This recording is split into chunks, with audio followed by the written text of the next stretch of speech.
Hi, I am Acharya Varun Bansal and welcome to Kal Sutra, your Vedic companion. आज हम बात करेंगे सोमरस के बारे में। जी हाँ, सोमरस। अब सोमरस सुनते ही आपके आंखों के सामने बॉटल्स आ रही होंगी विस्की की, वोडका की। सोमरस अल्कोहल नहीं है। इसका प्रमाण, इसका एविडेंस मिलता है ऋग्वेद में, जो दुनिया की सबसे पुरानी बुक है। ऋग्वेद में 9th मंडल, पूरा 9th मंडल सोमरस पे ही डेडिकेटेड है। सोमरस को कैसे बनाया जाएगा और कैसे उसको प्रिपेयर किया जाएगा, the entire 9th Mandal is talking about this only. So what happened कि हम भूल गए सोमरस के बारे में, या कहीं छूट गया, या क्या हुआ? With the passage of time, somras is actually a very misunderstood beverage. It is a very misinterpreted thing, a substance. Mostly people would use it as a synonym to alcohol. See, alcohol in Rig Veda, alcohol is mentioned as a spirit-eating substance. And Somras is something which gives you strength, which gives you your mind gets activated. In Rig Veda only we have mentions about that Indra drinking pots and pots of lakes of Somras. So what happened about that substance? What is that plant? Where it is? In Rig Veda, it is mentioned that the geographic locations of Som plant, it must have been a shrub, right, or a creeper, we can say, which had nodes on its stalks, or the stems. So there is a particular process by which we need to crush or beat those stalks and stems to derive juice out of it, and that juice is then filtered out in a sheep's cloth, particularly having 10 holes in a particular design, and that is quite bitter. So it used to get mixed with milk or curd along with some honey and ghee. आपको सुनने में लग रहा हूँ पंचामृत की recipe दे रहा हूँ. No, it is not panchamrit, it is somras, but it is supposed to get mixed with milk and curd. So now you don't mix alcohol with these things, right? So it is not alcohol, so don't confuse it with it. Consumption of alcohol is referred to as madira pan or sura pan, and somras consumption is referred to as som pan. Right, so Madira Pan and Sura Pan was done by Apsaras, and this Som Pan was done by Devas. So these are two different things, which is clearly mentioned in the 9th mandal of Rig Veda, which you can also refer to.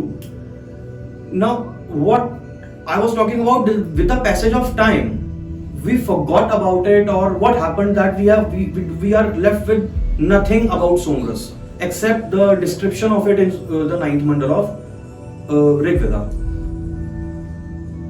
Forgetting about it includes 2 to 3 reasons. I would, as per me, personally I feel that one is that the people who could identify that plant might exist today as well, but people who could identify that plant have gone, and that knowledge of identification, they kept it to themselves and to their passing generations. Now, due to invasions, those generations might have gone away, and the other side effect of invasions, the foreign invasions over India, was that our universities and the biggest libraries were burned. So that knowledge of identification of this plant, where it was stored in the books, those books also got burnt away. Nalanda University was burning for at least 13-14 days. So more than 75% of our ancient wisdom is gone burned. Plus, after this independence, I should say that we got so modernized and so westernized that English education was the only parameter. Rather, it is that English education is the only parameter of your knowledge. So the knowledge in regional languages and Sanskrit is all gone.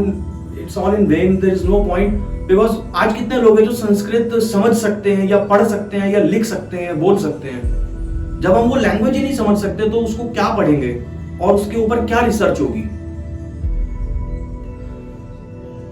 Mountainous regions में मिलता था, ये भी ऋग्वेदा में mentioned है कि इसकी location that it was in Purvanchal, some parts of Orissa and the entire Himalayan range and the Aravallis is starting from Himalayas to going towards Afghanistan.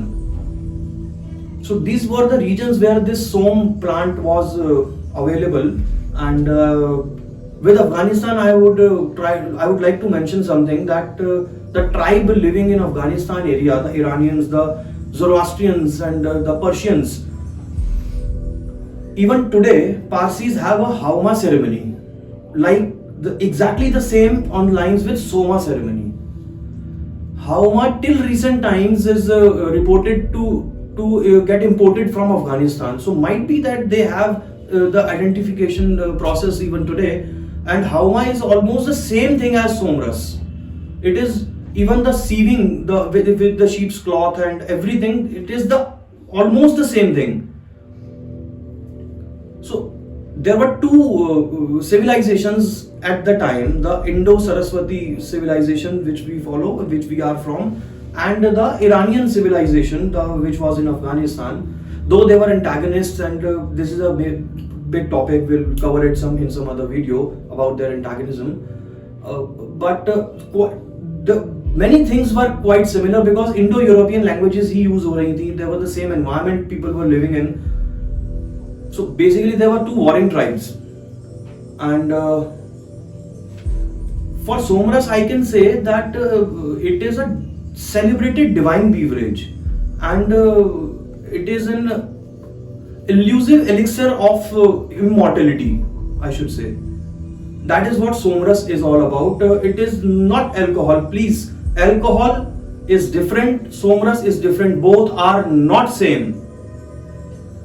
I would request the scholars and the researchers around the globe to research on this plant, and might be someday we get the light of gods. Thank you and see you again.